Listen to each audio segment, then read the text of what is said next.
I'll never do this again.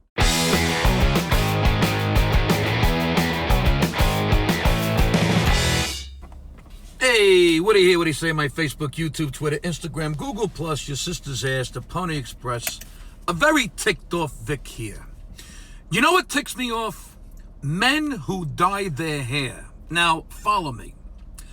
I've been getting a lot of comments from my fans who noticed that I dyed my hair darker. I mean, how could you not notice?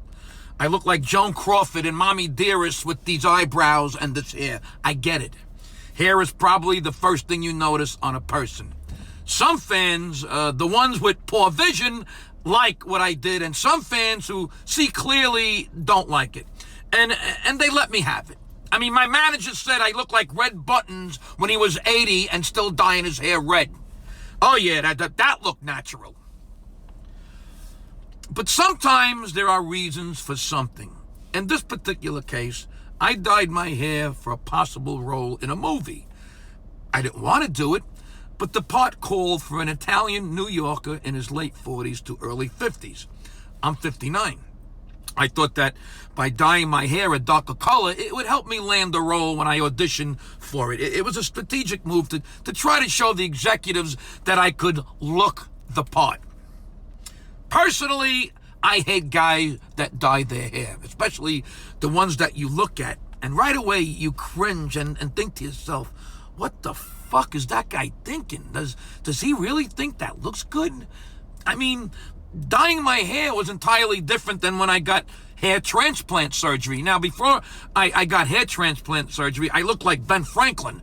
I mean, just look at my Vic Dibitetto classic video page and you can see that I should have had my head on a $20 bill.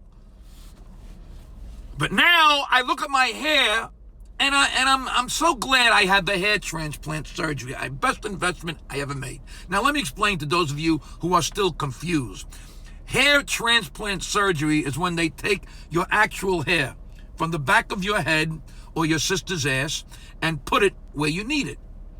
And then it takes root and it grows without fertilizer or lime. It's your hair.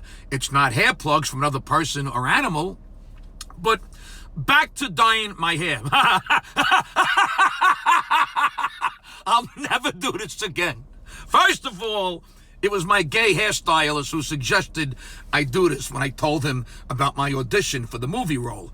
I went back and forth with him, but trying to win an argument with the gay hairstylist is like trying to tell a drunk he can't drive. Capiche?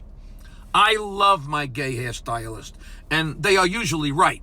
So I took his advice. I mean, he was about to cry, so I said, okay, let's do it.